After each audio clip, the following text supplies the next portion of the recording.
Uma lei sancionada em 2026 mudou a base de cálculo do imposto sobre herança no Brasil e olha o detalhe que quase ninguém percebeu ainda. Quem montou uma holding familiar com um profissional que não é do time Holding Brasil achando que estava protegido, pode estar mais exposto agora do que quem não fez nada.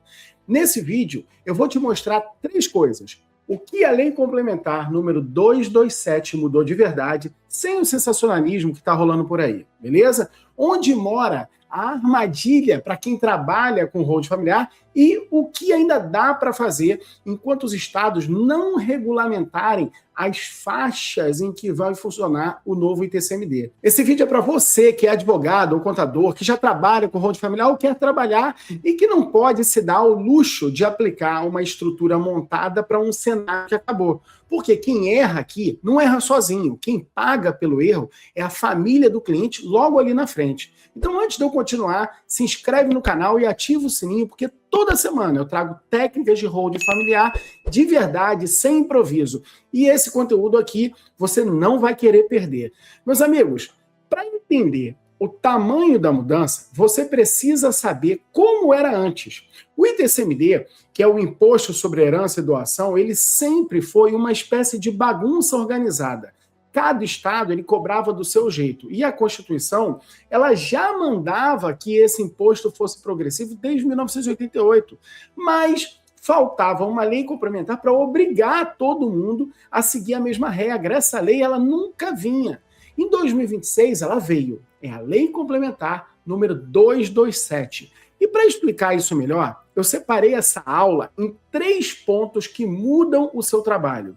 A progressividade, que virou obrigatória, a nova base de cálculo das cotas, que é o coração da armadilha, e a presunção de doação disfarçada, que toca direto no método que eu preciso te passar. Então vem comigo, ponto por ponto. Ponto 1, a progressividade obrigatória. O artigo 156 da Lei Complementar número 227 obriga todos os estados a terem alíquota progressiva. Quanto maior o quinhão ou maior for a doação, maior vai ser a alíquota, respeitando, claro, o teto que o Senado fixar. Hoje ainda está em vigor a velha resolução número 9 de 1992, que diz que o teto ele é de 8%. Por que eu falo ainda e por que eu falo que isso é velho? Porque essa alíquota, 1992, só 4 anos depois da Constituição passar a existir. Veja, nós estamos falando de um outro contexto tributário, completamente diferente do que tem hoje, inclusive de um outro contexto patrimonial. Em 92, nós temos o patrimônio formado até a década de 80. Na década de 80, as pessoas estavam discutindo o sonho da casa própria. Hoje em dia, mais de 26 milhões de brasileiros têm casa própria, têm pelo menos um imóvel. Então, a realidade patrimonial do Brasil ela mudou completamente. Naquela época, enxergava-se o seguinte, olha, esse imposto, sim, ele é uma fonte de arrecadação. Diferente disso, de como isso sempre foi tratado no mundo. Tá? No mundo moderno, as civilizações mais avançadas do planeta, elas tratam o imposto sobre herança como um imposto que ele é odioso. É um imposto que não deveria existir. Por quê? Porque ele está incidindo sobre absolutamente nada, sobre o fato de uma transmissão de propriedade que não está realmente direcionando para nenhum outro canto. É diferente de uma venda de um imóvel. Quando você vende um imóvel, você está saindo aqui de um determinado proprietário e indo para outro. Quando você transfere dentro de uma mesma família por herança, isso não deveria ter imposto nenhum. Por quê? Porque o que você está fazendo é manter esse patrimônio dentro da mesma unidade familiar. E assim é visto no mundo inteiro. Ah, Márcio, mas como pode ser visto no mundo inteiro se eu já ouvi falar que nos países mais desenvolvidos do mundo esse imposto é muito caro, tá? E é muito caro sim, mas é muito caro por um outro objetivo. Deixa eu te explicar isso melhor, tá? Países, por exemplo, como Suíça, França, Alemanha, Japão, Estados Unidos, Inglaterra, Luxemburgo, todos esses países têm imposto sobre herança acima de 40%. 40%. E aí, existe um estudo realizado por um economista de Harvard, chamado professor Arthur Laffer. Tá? O professor Arthur Laffer, ele desenvolveu uma teoria que ele criou, inclusive, essa representação numa curva, em que ele mostra que quando você aumenta um determinado imposto, então você tem no eixo vertical, tá? No eixo vertical, a arrecadação. A arrecadação. Ou seja, quanto mais para cima a curva vai, mais dinheiro esse país, esse estado arrecada. Porém, no eixo horizontal, quanto mais aumenta a alíquota no eixo horizontal, então está o percentual de alíquota. Quanto mais aumenta a alíquota, então veja, você tem esse eixo aqui, quanto mais aumenta a alíquota, mais arrecada. Só que isso tem um limite, tem um teto. A partir daquele teto, por mais que você aumente a alíquota, a arrecadação ela cai. Então, o que os estados, quando querem arrecadar, eles fazem? Eles tentam ficar entre o mínimo e o melhor momento possível, que é o topo da curva. Então, eles têm que ficar aqui. Se eles passam, eles começam a criar um mal-estar social. E aí, o que é feito com esse imposto no mundo inteiro? Esse imposto ele é utilizado no mundo inteiro não para arrecadar, mas como um ato de coibir determinadas condutas, como um ato de obrigar as pessoas a adotar determinados comportamentos. Por exemplo, se eu criar uma tributação de IPVA no Brasil, que eu disser assim, olha, quem tiver carro abaixo de 5 anos, paga 6 vezes o valor do IPVA, paga 15 vezes o valor do IPVA. Foi um troço muito grosseiro. Então, todo mundo que tiver um carro mais velho que 5 anos teria que pagar 10 vezes mais de IPVA. No momento em que eu fizer isso, eu estou criando algo que eu estou desestimulando as pessoas a terem carro velho. Então elas vão ser obrigadas a comprar carro novo. É lógico que isso não existe. Eu estou dando um exemplo para você entender como eu posso usar o imposto para poder fazer com que a população, com que o contribuinte adote uma determinada conduta. Então, o que esses estados fazem, quando eles colocam um imposto sobre herança muito grande, eles estão dizendo para a população o seguinte, olha, não tenha patrimônio em nome de quem morre. Não tenha patrimônio em pessoa física. Crie estruturas jurídicas para poder receber esse patrimônio, já que estrutura jurídica não morre. E aí, entre essas estruturas jurídicas, por exemplo, você tem as empresas. Então, é um interesse do Estado fazer com que você leve bens para dentro de empresa, porque um bem que você tem para uso pessoal e ali serve para o teu mero deleite, no momento em que você coloca dentro de uma empresa, a empresa ela gira economia, ela contrata mais gente, ela arrecada mais, ela fatura mais, ela gera mais impostos, ela gera mais postos de trabalho. Então, esses bens dentro de empresas contribuem para o giro da economia. E é isso que esses estados estimulam, fazer com que as pessoas levem seus bens para dentro de empresas. O Brasil, de certa forma, em alguns momentos, também faz isso. Mas no que diz respeito ao imposto de herança, não. A finalidade dele sempre foi mesmo arrecadatória. E agora, os estados, eles estão vorazes. E eles estão vorazes não é porque eles são os algozes do contribuinte. Não. Não enxergue a Secretaria de Fazenda do Estado, o governo do Estado, como um grande algoz de querer arrecadar a qualquer custo. Não. Hoje, a verdade é que os estados, as nossas unidades da federação, elas viraram vítima do novo sistema de IBS e CBS. No novo sistema de IBS e CBS, os estados e os municípios eles vão perder. E eles vão perder muito. E uma das formas de compensar essa perda é aumentando a arrecadação sobre a herança. Então, existe um estudo que foi realizado pelo Grupo de Estudo da Reforma Tributária que apontou que 21%, olha como eu falei que 8% era a alíquota velha, 21% seria, então, a alíquota otimizada para a ITCMD, que estaria dentro daquela faixa que eu falei lá da curva de Laffer. Né? Então, o que esses estados estão querendo fazer é, agora eles vão enxergar que é progressivo, aí vai vir o Senado, quem determina qual é o teto é o Senado. tá? É o Senado. Então o Senado vai vir com um novo teto e aí os estados eles só adequam as suas alíquotas ao novo teto fixado pelo Senado. Aqui é a lei que manda, a lei que está mandando enquadrar o valor na faixa inicial e o que exceder aquele valor na faixa seguinte. Então, faixa por faixa, igualzinho o imposto de renda. Onde você tinha uma alíquota única e baixa, vai passar, então, a existir uma faixa que vai subindo, esse imposto sobre herança. Para a família com patrimônio grande, a conta do inventário ela vai crescer muito.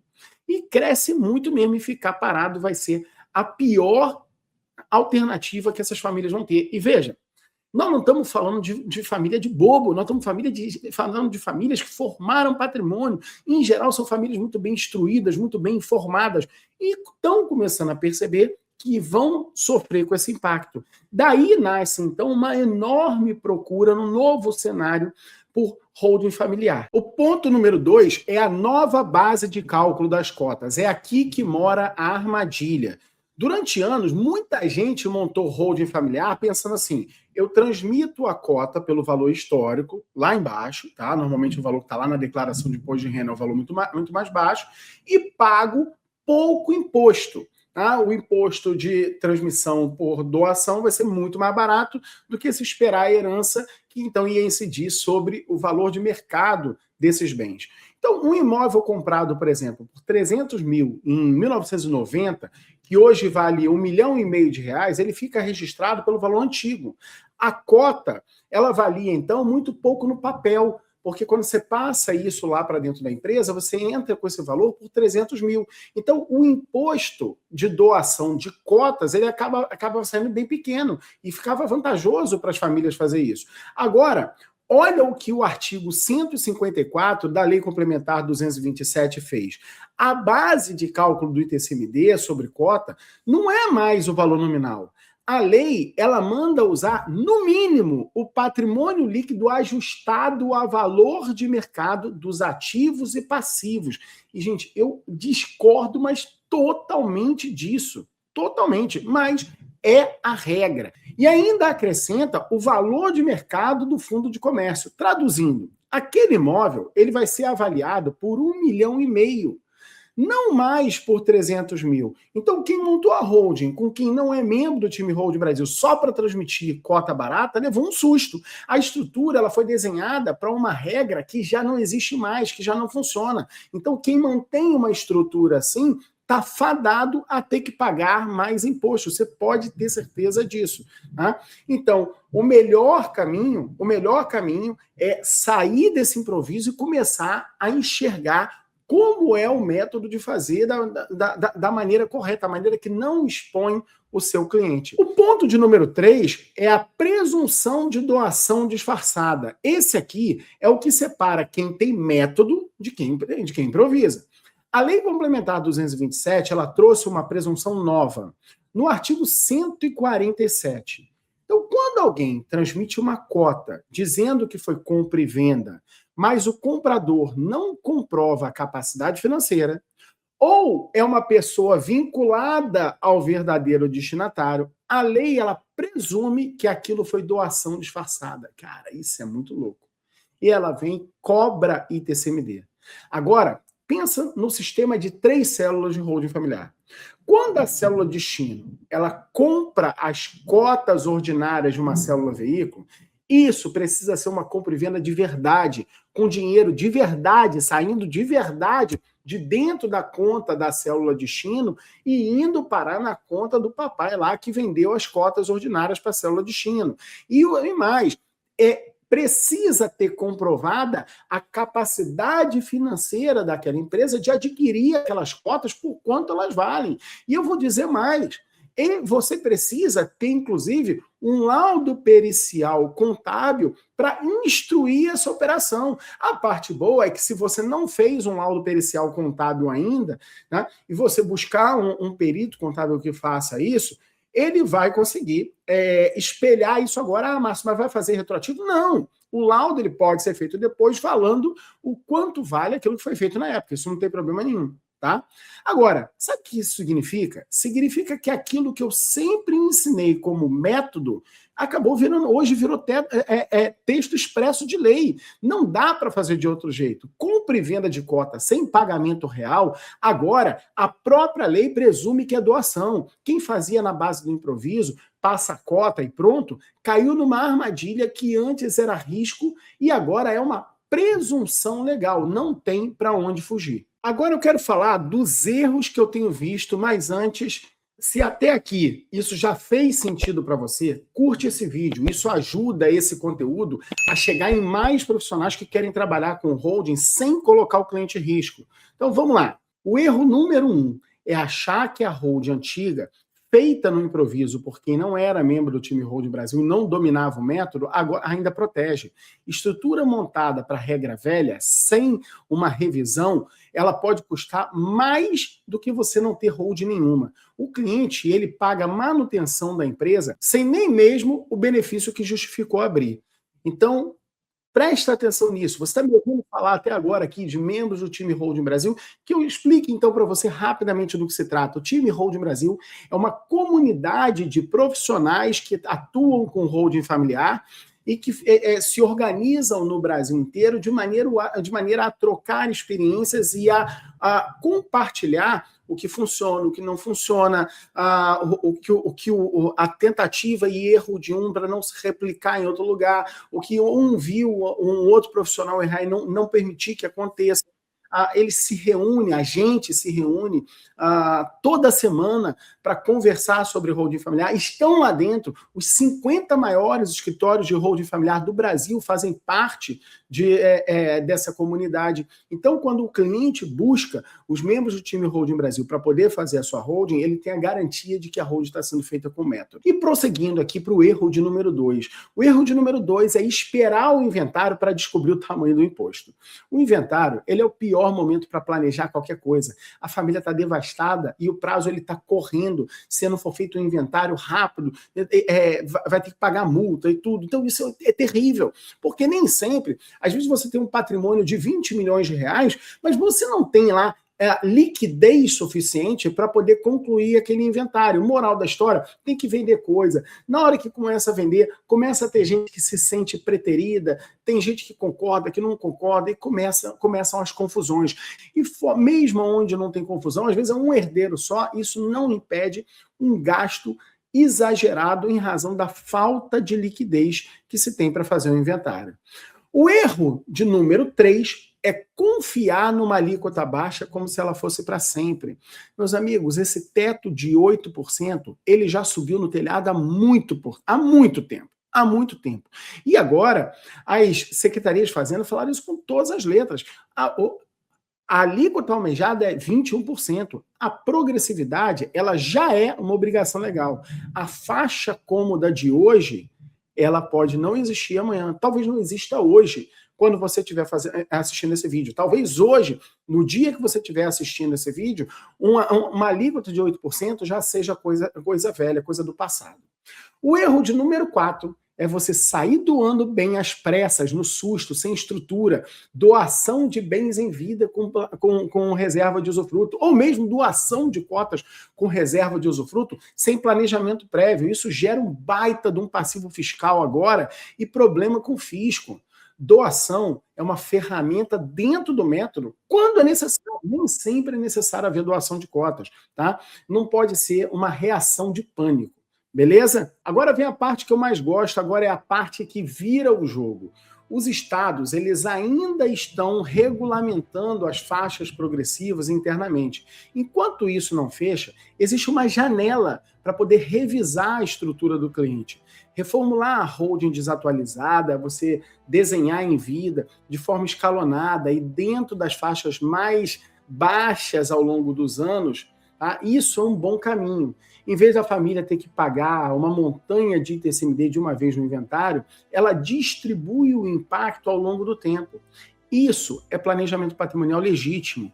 Essa é a diferença entre a família pagar um imposto cheio ou pagar uma fração dele. Mas uma fração não é uma fração ilícita, é uma fração honesta, uma fração lícita, uma fração planejada. Mas essa janela, ela não fica aberta para sempre, e esse é o grande ano da virada. 2026 é o grande ano para aproveitar essa janela. E olha só, se essa conversa sobre um caminho jurídico muito rentável para as pessoas que têm patrimônio te parece bem mais agradável que a advocacia tradicional e sair da dependência do judiciário e construir uma atuação técnica totalmente independente disso faz sentido para você, tem um vídeo aqui no meu canal que conversa diretamente contigo. O tema é o advogado refém do judiciário. Então assiste esse vídeo logo depois desse aqui, que ele completa esse raciocínio. Ele vai aparecer para você aqui na tela antes de encerrar o vídeo. E recapitulando, a Lei Complementar 227, ela tornou a progressividade obrigatória, mudou a base de cálculo das cotas para o valor de mercado, mais o fundo de comércio, e presumiu doação disfarçada na compra e venda de cota sem pagamento de verdade. O patrimônio do cliente que não foi estruturado com método em 2026, ele pode custar muito mais caro para a família dele.